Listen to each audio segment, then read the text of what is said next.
Hi everyone, I'm Andy and this is the AI Breakdown. Welcome to your weekly news edition where I'll cover what happened in AI last week, why it matters, all in less than 10 minutes. Let's jump straight in with a story that I think signals a proper turning point for workplace AI, and honestly, might send a bit of a shudder down the spine if you're in customer support. Salesforce, the giant of cloud software, just confirmed it's replaced nearly half of its support workforce, 4,000 jobs gone, by rolling out AI agent technology. Mark Benioff, Salesforce CEO, put it about as bluntly as you can. I've reduced it from 9,000 heads to about 5,000 because I need less heads. AI agents now handle around half of all support cases and even chase up millions of sales leads that real people never got to.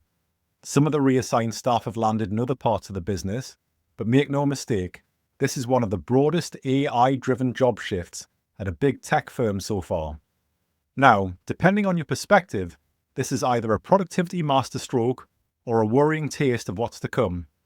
Either way, it's a watershed moment and has forced the awkward question about whether all those cheery reassurances from tech bosses that AI won't mean mass layoffs are out of date or real. According to the latest Capgemini Research Institute report, 60% of organizations expect AI to be an active team member or supervisor within the next 12 months. That's a significant jump from the current 44% who already have AI functioning in these collaborative roles. This shift represents AI evolving from simple tools to genuine team participants, with companies restructuring their operations to enable better human-AI collaboration. Next up, following on from a topic I touched on a few weeks back, Big Tech is making major inroads with the US government. Microsoft has joined the party and has now gone all in on government adoption with its OneGov deal.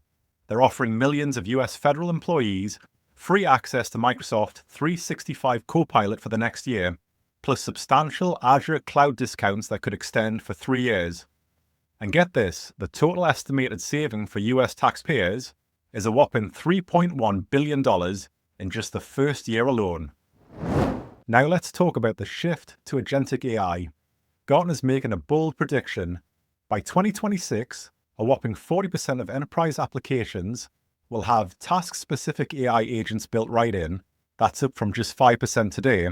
And by 2035, agentic AI could represent $450 billion in enterprise software revenue, capturing nearly a third of the entire market.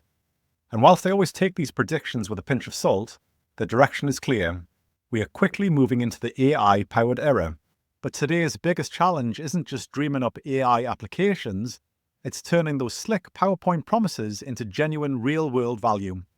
Salesforce is tackling this head-on with their new CRM Arena Pro, essentially a flight simulator for AI agents. This clever testing ground lets teams put their AI through the ringer before unleashing it on actual customers. Their goal? To dramatically speed up the journey from pilot to production and boost the chances these systems will move beyond mere experimentation. Silvio Savarese, Salesforce's head of AI, puts it brilliantly. Pilots don't learn to navigate in a storm during an actual storm, and neither should AI agents face their first crisis without proper training. Now let's shift gears and talk infrastructure, because the AI hardware race is far from over. AWS has just made a massive power play, unveiling their Trainium 2 powered ultra servers, enormous clusters with hundreds of thousands of chips designed specifically for heavy-duty AI workloads.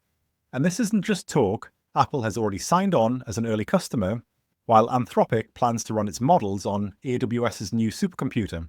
What's really interesting is Amazon's bold claim that it can train certain AI models at up to 40% lower cost compared to NVIDIA's hardware. Now, why does this matter so much? Because the notorious NVIDIA tax on GPUs has been a major headache for anyone wanting to deploy large models without bankrupting themselves. With Amazon now vertically integrating its own chips and cloud infrastructure, we're likely to see both faster innovation and, crucially, some relief from the GPU shortages that have been strangling the AI industry. While it's early days, when industry giants like Apple are jumping on board, it's a clear signal that the rest of us should be paying attention, and NVIDIA might want to start looking over its shoulder. Let's talk about AI and copyright. In a bombshell development, Anthropic has just agreed to a massive $1.5 billion settlement with authors after allegedly using about 500,000 books from shadow libraries to train its Claude AI.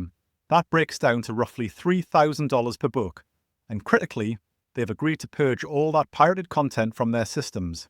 The judge made it crystal clear, while training on copyrighted text might sometimes qualify as fair use, wholesale copying and storage definitely crosses the line, hence Anthropic's eye-watering payout. So what does this mean for the industry? It's potentially a game-changing precedent. Rather than fighting lengthy legal battles, other AI companies might now rush to the negotiating table to avoid similar financial bloodbaths. For authors, though, reactions are decidedly mixed. Some were celebrating, but TechCrunch's Amanda Silberling offered a more sobering take. This isn't a victory for authors, it's yet another win for tech companies. The stark reality for anyone building large language models is that licensing costs and legal paper trails are no longer optional extras, they're absolute necessities. Now, let's shift to the genuinely hair-raising side of AI, security. The cybersecurity community is absolutely stunned by Hexstrike, an AI tool that can identify and exploit zero-day vulnerabilities in mere minutes. What once required teams of experts working for months can now happen in the time it takes to make a cup of coffee.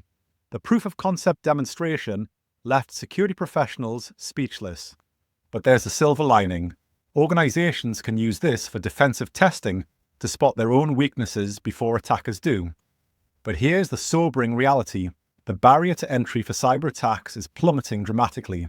Security experts are frantically urging businesses to ramp up patching and monitoring protocols, because when AI can weaponize a vulnerability the moment it surfaces, even a slight delay could be devastating. In Europe, there's big money and even bigger ambitions for AI. Chip-making titan ASML has become the largest shareholder in Mistral AI, France's AI champion, investing €1.3 billion as part of a €1.7 billion Series C funding round. Reuters aptly said, the round will make Mistral the most valuable AI company in Europe, with a pre-money valuation of €10 billion, or about $11.7 billion. ASML isn't just writing a check, they're securing a board seat and plotting hardware-software synergies, all in the name of European technological sovereignty, tying together two European technology leaders in a move to make Europe less reliant on US and Chinese AI models. Last up, OpenAI's next big move. They're not just building AI, they want to change the way you get a job. The OpenAI Jobs platform is set to launch in mid-2026, with a focus on matching employers and candidates, but also helping smaller businesses and local governments connect with AI-ready talent. What's new here is that they'll run an OpenAI certification program, so you can actually prove your AI fluency in a way that, presumably, the platform can trust. Fidji Simo, OpenAI's applications chief, said, "We'll use AI to help find the perfect matches between what companies need and what workers can offer." This is clearly a direct challenge to LinkedIn, which might raise some eyebrows, considering Microsoft, LinkedIn's parent company, is OpenAI's largest investor. But their vision goes beyond just job matching. They're aiming for a complete talent ecosystem, smarter hiring, faster matching, fairer assessment, and giving candidates genuine ways to showcase their abilities. While many HR professionals are excited about the possibilities, there's healthy skepticism too. Will an AI-powered recruitment platform simply entrench existing biases, but at lightning speed? We'll have to wait and see, but one thing is crystal clear. With Anthropic's CEO recently predicting AI could eliminate half of all entry-level white-collar jobs by 2030, tomorrow's job hunt won't be about perfecting your CV. Instead, it'll be about how effectively you can communicate with or through artificial intelligence. That's all for this week's AI Roundup. If you found value in this breakdown, please leave a rating and hit subscribe. See you next week.